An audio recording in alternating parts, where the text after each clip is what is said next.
দেখুন, আজকে এক কথায় বলতে গেলে সুপার স্যাটারডে। ভোটের রাজ্যে একেবারে ঝোড়ো প্রচার। একদিকে অমিত শাহ, রাহুল গান্ধী, আর একদিকে মমতা বন্দ্যোপাধ্যায়, অভিষেক বন্দ্যোপাধ্যায়। বরাবরের মতোই ভোটের প্রচারে শিল্প আর কর্মসংস্থানকে হাতিয়ার করেছে বিরোধীরা। পাল্টা জবাব এসছে শাসক শিবির থেকেও। দেখুন, তারপর আসছে আলোচনা। 7,000 फैक्ट्रियां बंगाल के बाहर गई है। এই আমোদি প্রমোদি বাবুদের তারপরে আমি নৌকা বিহারে আসবো। জিজ্ঞেস করুন, প্রতি বছরে 2 কোটি বেকারকে চাকরি দেবেন বলেছিলেন। और जो काम नरेंद्र मोदी हिंदुस्तान में कर रहा है वही काम टीएमसी और ममता जी आपके बंगाल में कर दिया। इंडस्ट्री खत्म कर दी। দ্বিতীয় দফা নির্বাচনের আগে হাই ভোল্টেজ প্রচার। রাজ্যে অমিত শাহ থেকে শুরু করে লোকসভার বিরোধী দলনেতা রাহুল গান্ধী, একই সঙ্গে ঝোড়ো প্রচার চালাচ্ছেন মমতা বন্দ্যোপাধ্যায়, অভিষেক বন্দ্যোপাধ্যায়রা। আর সেখানেই শনিবার বারবার উঠে এলো শিল্প থেকে কর্মসংস্থানের প্রসঙ্গ। এই নিয়ে রাজ্যের তৃণমূল সরকারকে নিশানা করলেন অমিত শাহ।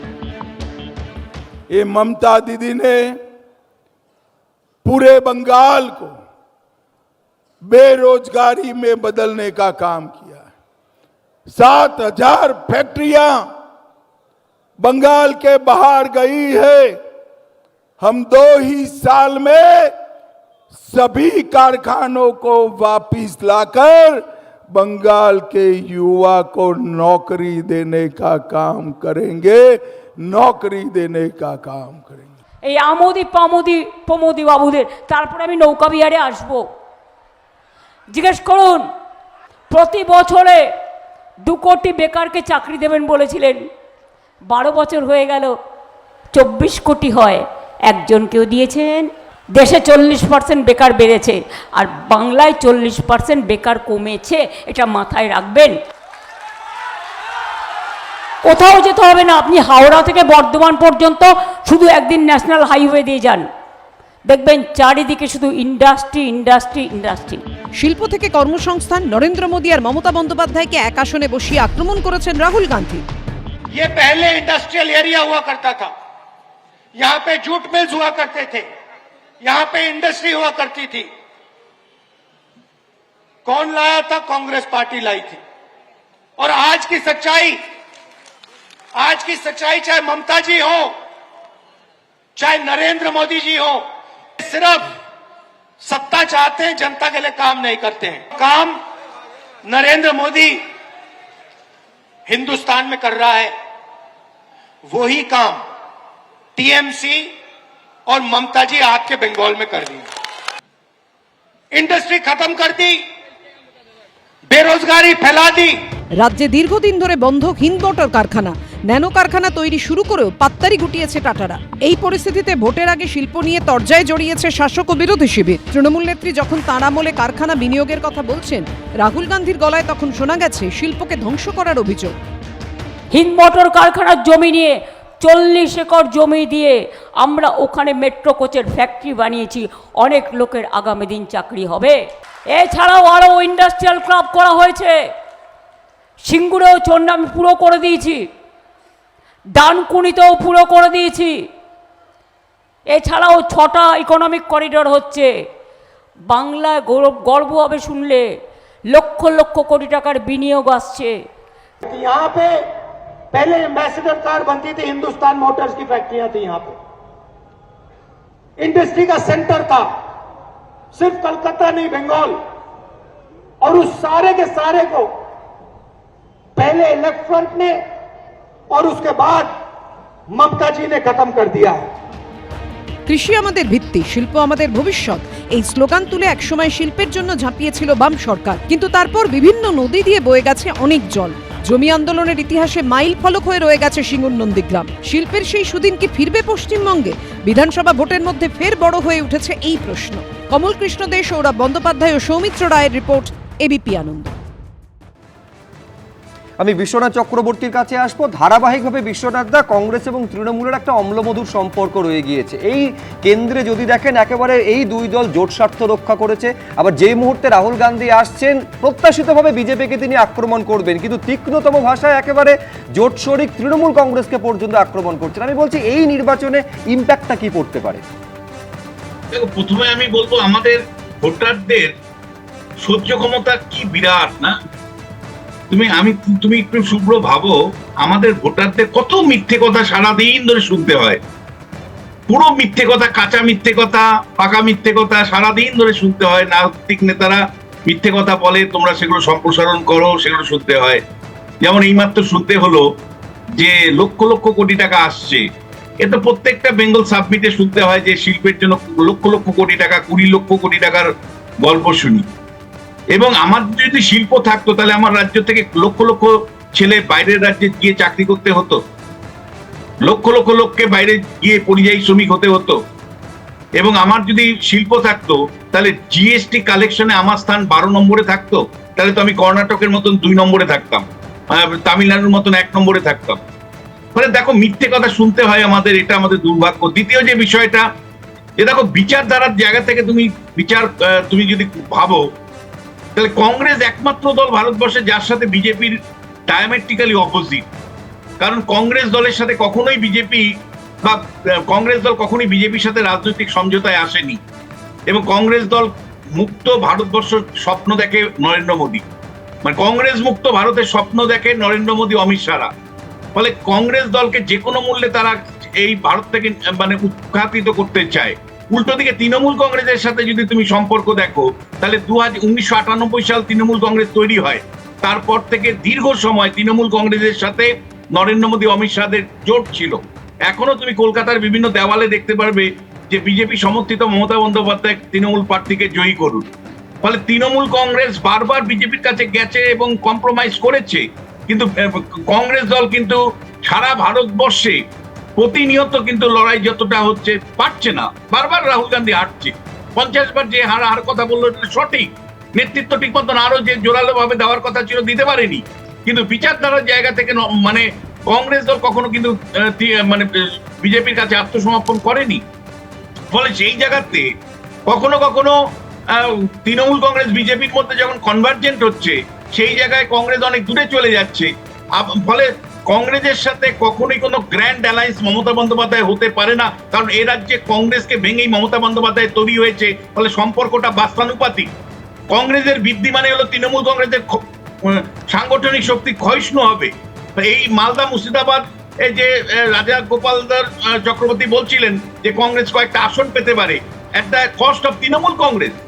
ফলে কংগ্রেস এবং তৃণমূল কংগ্রেসের যে সাংগঠনিক সম্পর্ক সেটা বাস্তানুপাতিক সম্পর্ক।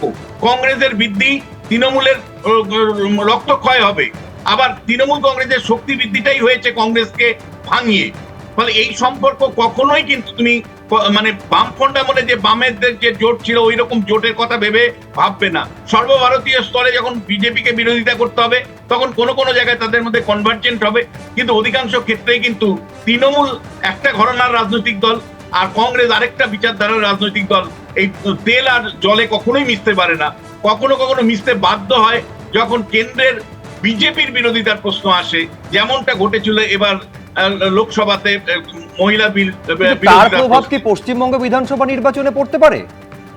দেখো মানে কিছুটা তো পড়েছে। ধরো মৌসুম বেনিজির মুক্ত মানে কংগ্রেস ফিরে এসছে, এবং আজকে যে মুর্শিদাবাদের মালদাতে 3টে আসন বা মুর্শিদাবাদের যে 2টো আসনে কংগ্রেস জয়ী হওয়ার মতন জায়গা তৈরি করেছে, এই 5টা যে বিধায়ক এবার বিধানসভায় পাঠাচ্ছে কংগ্রেস, সেটা তো at the cost of Trinamool Congress.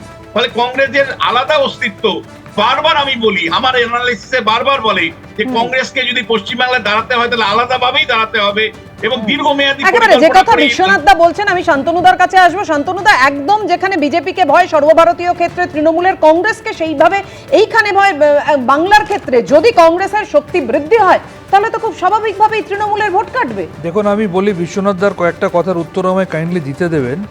প্রথম কথা, তিনি বাংলা থেকে বলছেন পরিযায়ী শ্রমিক চলে যায়। বিশ্বনাথবাবু একটা পড়াশোনা করা লোক বলে আমি বিশ্বাস করি, উনি নিশ্চয়ই এই তথ্যটা ভুলে গেছেন। ওনাকে মনে করিয়ে দিই যে ভারতবর্ষের মধ্যে সবথেকে বেশি মাইগ্রেন্ট ওয়ার্কার নিজের স্টেট থেকে অন্য স্টেটে যায়, এইরকম সবথেকে প্রথম সারির 2টো রাজ্য হলো, একটা উত্তরপ্রদেশ, 2টা বিহার।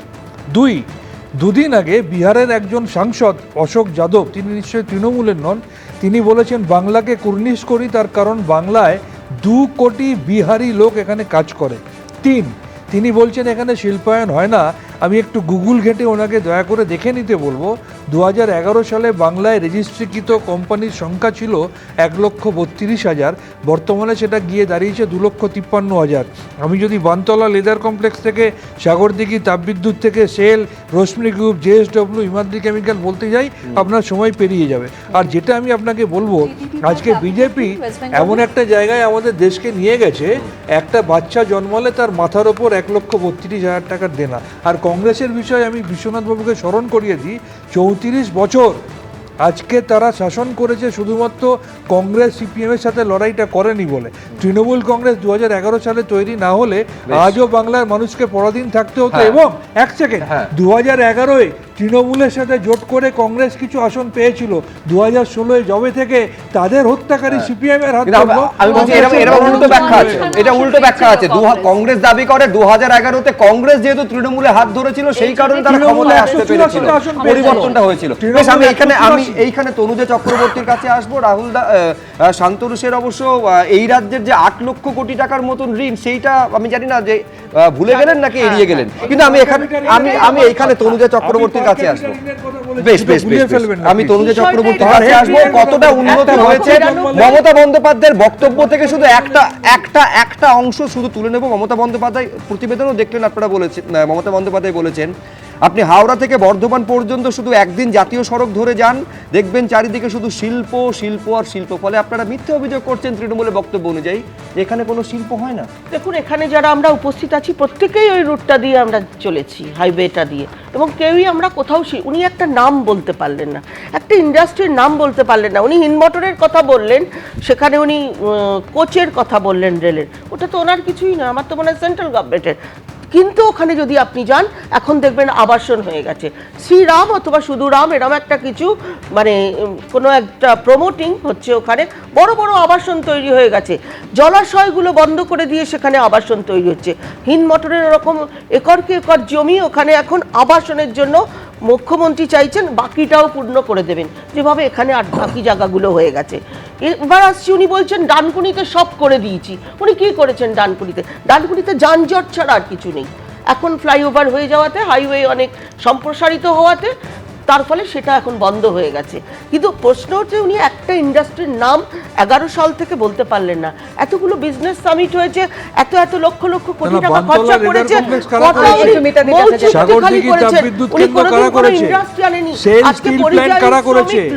রশ্মি গ্রুপের ইন্ডাস্ট্রি কারা এনেছে, JSW তাপবিদ্যুৎ কেন্দ্র কারা করেছে, অ্যাসপিরেশন অফ ইউথের কথা বলছিলেন, তার জন্য তো শিল্প চাই, তার জন্য তো কর্মসংস্থান চাই।